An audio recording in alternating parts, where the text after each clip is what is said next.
groups representing those living with disabilities who are calling for urgent government action as the Dáil returns today. The Clare Leader Forum is asking elected representatives to support an emergency winter payment for disabled people, highlighting the extra and unavoidable costs faced during the winter months, from heating and electricity to transport and assistive support. So the proposal would apply universally, including to those with disabilities who are in work, and follows renewed calls for fairness and inclusion in how disability-related costs are recognised. I'm joined now in studio by Michael Meere from the Clare Leader Forum. Michael, a very good morning to you. Good morning, Alan. Thank you for joining us. And look, lots to chat about, but of course we have to start with one of the key figures, co-founder of the Clare Leader Forum, Dermot Hayes, and a great friend of not just us here at Morning Focus and everyone at Clare FM, but indeed pretty much everyone in the county of Clare, an integral part of your organisation, who sadly passed away recently, and a funeral took place over the last day or two. First of all, our condolences to you and everyone else at Clare Leader Forum, but can you talk to us a little bit about Dermot, the Dermot Hayes you knew, and what his loss means? Thank you for having me here, Alan. Yes, I suppose Dermot Hayes was, as I have described throughout the last week, he was the glue, I suppose, that placed all the strands and held all the strands together of the Clare Leader Forum. It's been very difficult, upsetting and emotional throughout the last week. Dermot was our comrade, our brother, a fellow activist and best friend. He was a national figure who was instrumental and pivotal in bringing about change in societal views and attitudes, ensuring provision of human rights, equality and inclusion. The members of the Clare Leader Forum will miss him greatly. However, we will continue on with our DPO activism in respect of Dermot. We will honour our comrade throughout our journey. And Dermot I was over in the Templegate Hotel in December because he got presented with a Lifetime Achievement Award. And I suppose being around Dermot that day, God, you could see the effect that he had on people and how he had the ability to bring people together. And I suppose one of the abilities that I saw in Dermot was he had this ability to intrinsically motivate everyone around him, no matter what the situation was.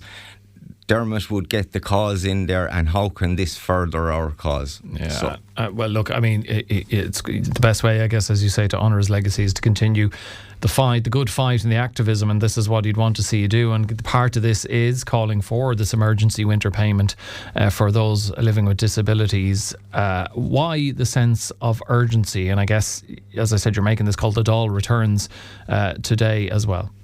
I suppose, to be honest, we're calling on all our elected representatives here in Clare and nationally, I suppose, to provide a emergency winter payment, because the actual truth of it is, in the last budget, and even before the election, the government had promised us that they would give a cost of disability payment. However, they didn't follow through on this, and in actual fact what they did was they removed all the one-off payments that we got in the last budget. This left us short between 1,284 and 1,400 euros in the year. That's a significant amount of money for a disabled person not to have. The government are very, very aware of what the costs that disabled people bear in relative to their disability in Ireland, because in 2021 they sought and they requested a report on the cost of living with a disability.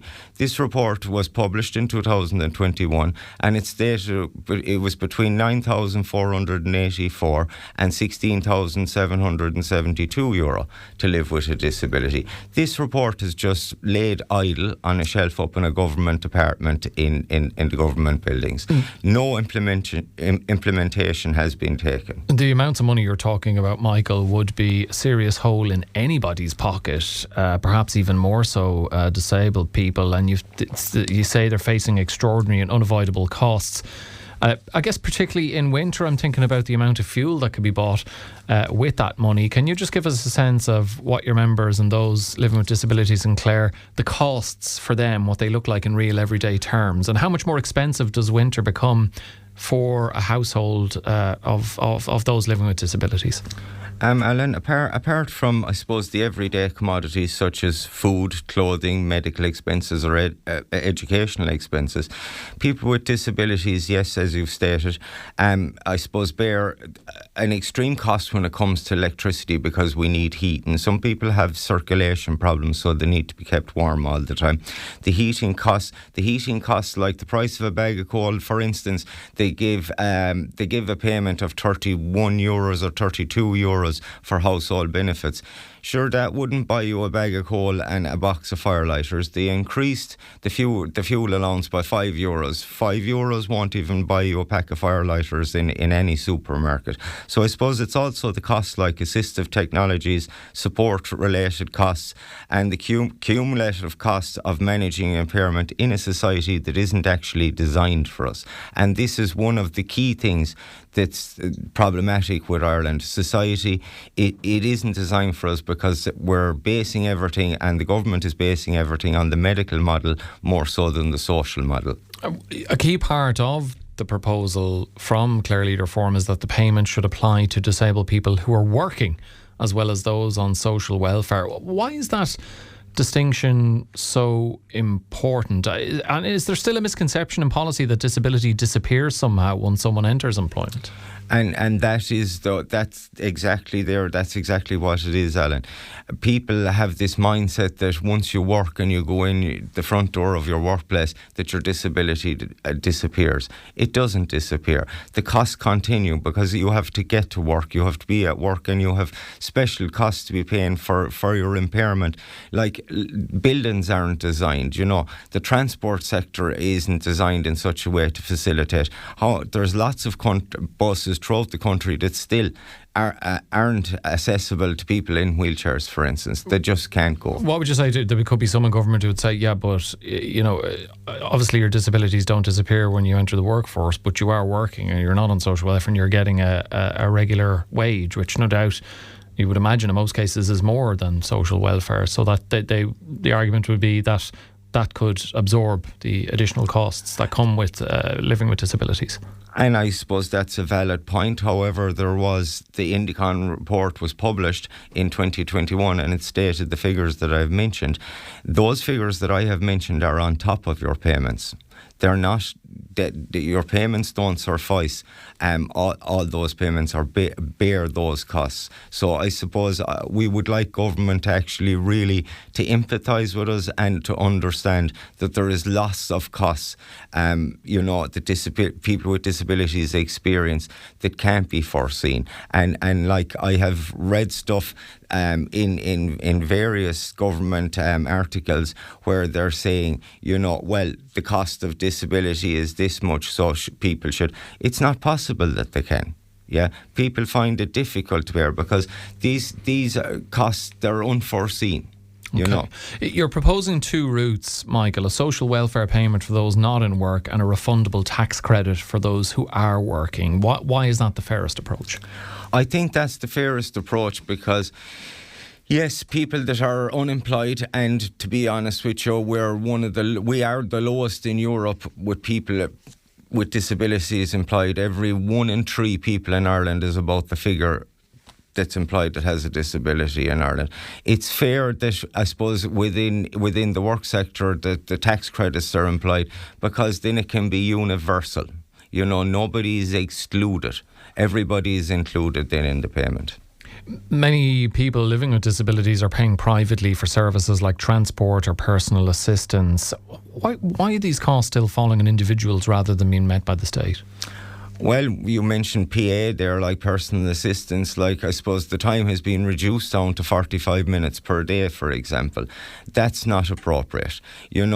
People need assistance throughout the day, and conditions fluctuate. Today I can have a condition and I can be okay, but tomorrow or this evening that condition can exacerbate or fluctuate, and that's unforeseen.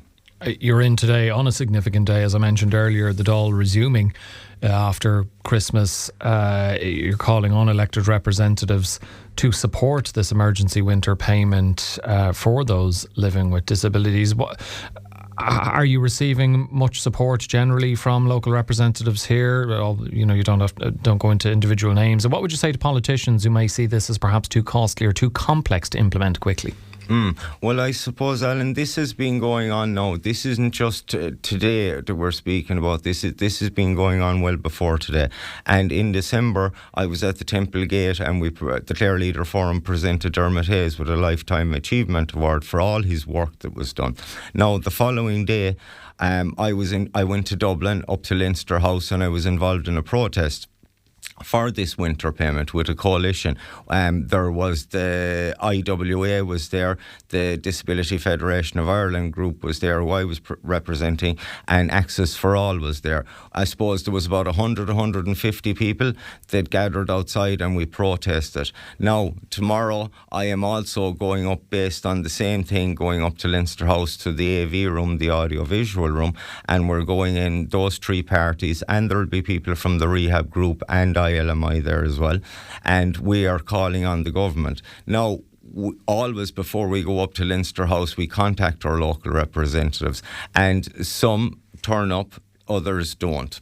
And I suppose this it opens my eyes in a sense, because when it comes to election time, every one of those politicians will be at your door. But then when we send a request to meet us in the AV room to hear our concerns and our lived experience of living with a disability in Ireland, some don't come. I appreciate some are otherwise engaged, but some don't actually come. A case of actions speak louder than words, yes. I guess, from your viewpoint. So what do you want to see happen immediately from elected representatives and the government?